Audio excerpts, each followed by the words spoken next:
Hello, I'm Brian Tracy, and welcome to this program on time management. There's probably no skill that's more closely correlated with success and achievement in every part of your life than the ability to manage your time well. It'll bring you to the attention of your superiors faster. It'll help you to get more done in a shorter period of time. It'll make you feel better about yourself. It'll lead to faster promotions, higher status, greater pay, and everything. And in the time that we have together, I'm going to share with you some of the methods, techniques, and ideas used by the most superior time managers, men and women in every area of endeavor in America. Time management is essential to your health as well. Not just your productivity, but you only feel good about yourself to the degree to which you feel you're in control of your time and your life. In fact, the major reason for stress in America is a feeling of being out of control, a feeling of having too much to do and too little time to do it in. In this program, you're going to learn how to gain at least 2 hours per day. You may be able to increase your time management effectiveness by 50% or even double your output. So one of the most important things that you think about, and we'll come back to this in a few minutes, is what would you do if you could increase your output by 25 or 50% per day? What would it mean to you if you could double your productivity, which you can if you just use these techniques over and over again? Well, there's 4 requirements for you to make these techniques work for you. We call these the 4 Ds. The first D is desire. It's want. You must have a burning desire to be effective at time management. The second D is decision. You must make a decision that you are going to become an expert in this subject. You are going to take this course, you're going to use these materials, you're going to practice them over and over again, because what we have found is in the absence of a decision, nothing ever happens. You need a clear, unequivocal, do-or-die, burn-the-bridges decision that this is a subject that you are going to master. The third D is discipline. You must discipline yourself to practice and repeat over and over again good time management techniques. In fact, we say that time management is self-discipline in action, and the ability to discipline yourself more than anything else is going to determine your success in life. And the fourth D, to become excellent in time management, is determination. You must have the ability to persist. You must have the determination to keep on keeping at it, long enough until you become very, very good in this field. But I promise you this, the payoff is tremendous, because you see, time management is really life management. Everything that you do to improve the quality of your time management will improve and enhance every part of your life. You can even say it this way: the quality of your life is determined by the quality of your time management. The quality of your life will be determined by the way you use your time minute to minute, hour to hour, day to day, because your time is your life. So let's talk about a psychology of time management. How do we change our mindset in such a way that we become really, really effective at managing our time? Well, we start off with this very simple fact, is that your beliefs equal your realities. The way that you manage your time now, in fact, every single part of your life is determined by your beliefs about that part of your life. If you believe that you are an excellent time manager, that you are effective and efficient and productive and a high achiever, then you will be. However, most people have funny beliefs about time management. Sometimes they believe they're good at it when they're not, but mostly they believe that if you manage your time too well, you are not as spontaneous or as natural or as normal. The fact of the matter is, the better you manage your time, the more you can be completely spontaneous and free. So the starting point of a psychology of time management is, number 1, is to recognize that your time equals your money, and your time and money equals your life. That when we're talking about here is life management, but we're also talking about money management. You notice that you can exchange time for money, and you can also pay money in order to buy time. But both time and money combined equal life or happiness. When we talk about time management, what we're talking about is having enough time so that we can be happier in every aspect of our life. We can be happier at our work, we can have more time for our relationships, more time for our health, more time for personal and professional development, more time for emotional and spiritual growth, and so on. So therefore, when you begin to look upon time, when your belief begins to shift so that you see time as the fundamental resource of life, then your attitude toward the way you use your time begins to change. Now, the second key in the psychology of time management is your self-image. Now, what do we know about self-image? We know that the way you see yourself, your inner mirror, determines your external performance. The way you see yourself, and we have a phenomenon called self-image modification. What does that mean? It means that if you continue to see yourself and think of yourself as an excellent time manager, your external performance begins to change and you begin to use your time more effectively. How do you change your self-image? Well, one of the ways is by questioning and changing your self-ideal. You see, our self-image is largely formed by the people that we admire and look up to, whether we know them personally or read about them or something else. So a good question is, in terms of time management, who do you most admire and respect? Who would you most like to be like? Who do you feel is really well organized and very productive and gets a lot done? What you do is you begin using that person as your ideal and patterning your behavior after the most effective time manager that you know, and surprise, surprise, your own time management starts to get better. And this brings us to the most important part of the human psyche, which is your self-esteem. Now, your self-esteem has been defined many ways, but your self-esteem is largely how much you like yourself, how much you respect yourself, how much you value yourself. And what we've determined is that underlying self-esteem is what is called self-efficacy. Self-efficacy means that you like yourself to the degree to which you feel you are effective at performing what's important to you. So every single act of time management where you feel more effective and more capable and more competent causes your self-esteem to go up. It causes you to like yourself more and makes you more effective, better, more personable, more relaxed, happier in every part of your life. So, again, the fourth key in the psychology of time management is to see yourself as a poor time manager. To start off with and say, imagine for right now that I am a poor time manager, that I'm not particularly good. And the reason for this is simply this. Many people, if they are convinced they already know something, make no effort to learn it. But if they're convinced that they don't know it and that there's an enormous amount to learn, they become hungry for knowledge. So imagine that you don't know very much about time management. Don't make the mistake that the unconscious incompetent does. This is the person who does not know and does not know that they do not know. This is a person who falls into the intelligence trap of the low performer.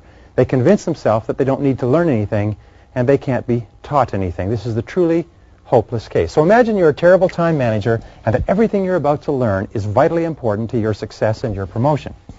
Number 5 key in the psychology is look upon time management as a vehicle.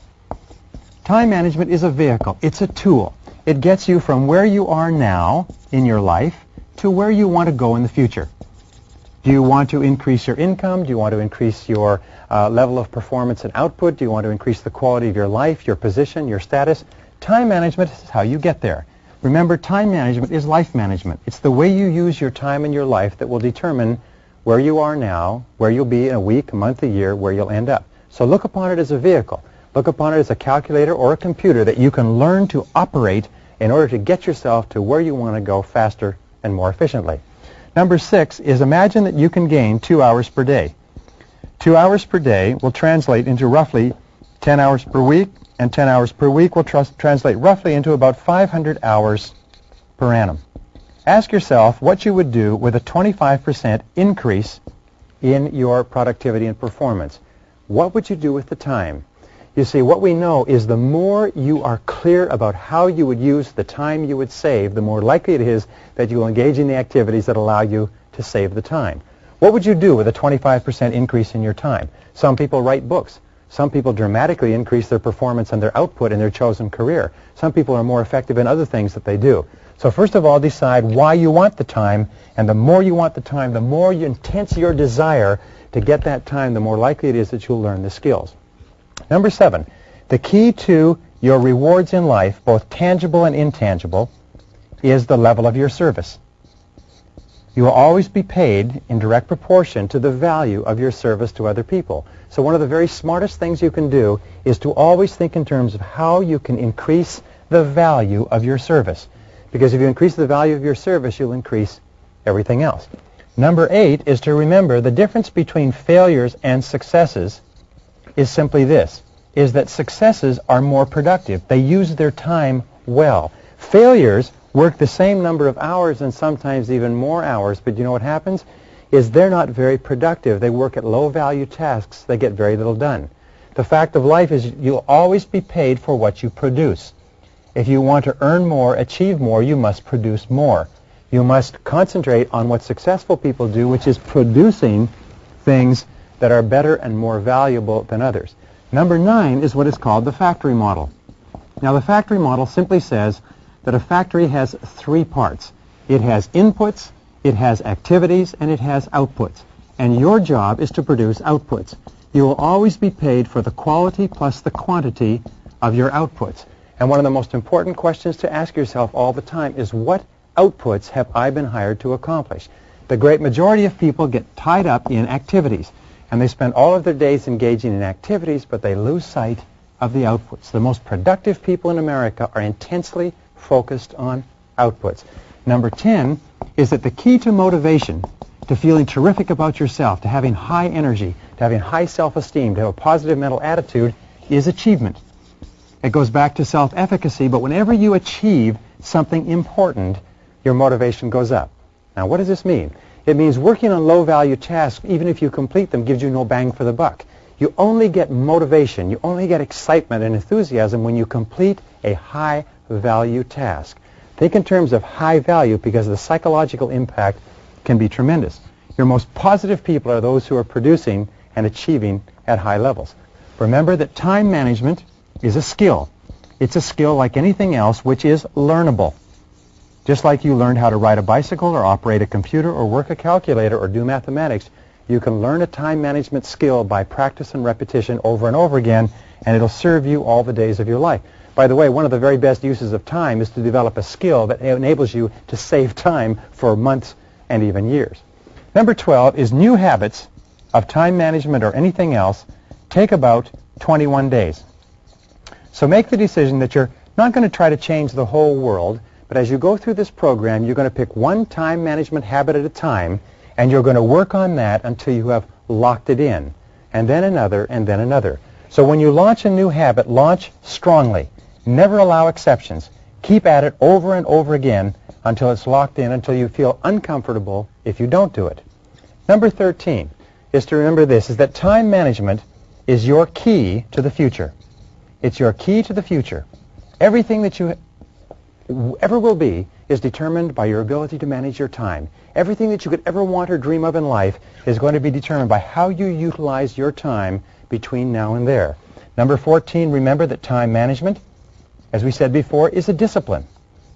Time management is a series of habits that require repetition and practice, and the ability to manage your time is a measure of self-control, self-mastery, self-discipline. It's a measure of your overall character. Every single act of self-discipline in managing your time better increases your ability to discipline yourself in every other area. Every single time management skill that you learn increases your ability to use other time management skills. But every laxity in discipline in time management causes your level of discipline in other areas to decrease simultaneously. It's very, very important. Number 15, there's a direct relationship between the amount of control that you feel that you have in your life and the amount of freedom that you feel that you have. We have what we call the law of control, which says that you feel positive about yourself to the degree to which you feel you're in control of your own life. And you feel negative about yourself to the degree to which you feel you are out of control. We say that you have the same sense of freedom. The more you feel in control, the freer you feel, and the more is your positive mental attitude. You feel more positive about yourself to the degree to which you feel you're in control, and you feel negative, you have a negative mental attitude to the degree to which you feel you're out of control. And time management gives you control. Number 16, remember the only time you'll ever have is now. Don't worry about the past. Discard past labels with regard to time management. Focus on today, this hour, this minute, and manage your time now, and the future will take care of itself. Number 17, remember the key to leadership is 2 things. The first is performance. The key to leadership is the ability to get the job done. And the second part of leadership is results. Intense result orientation. Number 18, we're getting to the end, is set a good example. Imagine yourself as a role model for others. One of the very best ways to teach yourself time management is to look upon yourself as a role model. And number 19, remember this: the greatest motivator for becoming good at time management is that there are high payoffs involved. High payoffs in terms of earning more money, feeling more satisfied, being happier, having higher levels of self-esteem, feeling terrific about yourself, coming to the attention of your superiors. When you become excellent in time management, your future is literally guaranteed.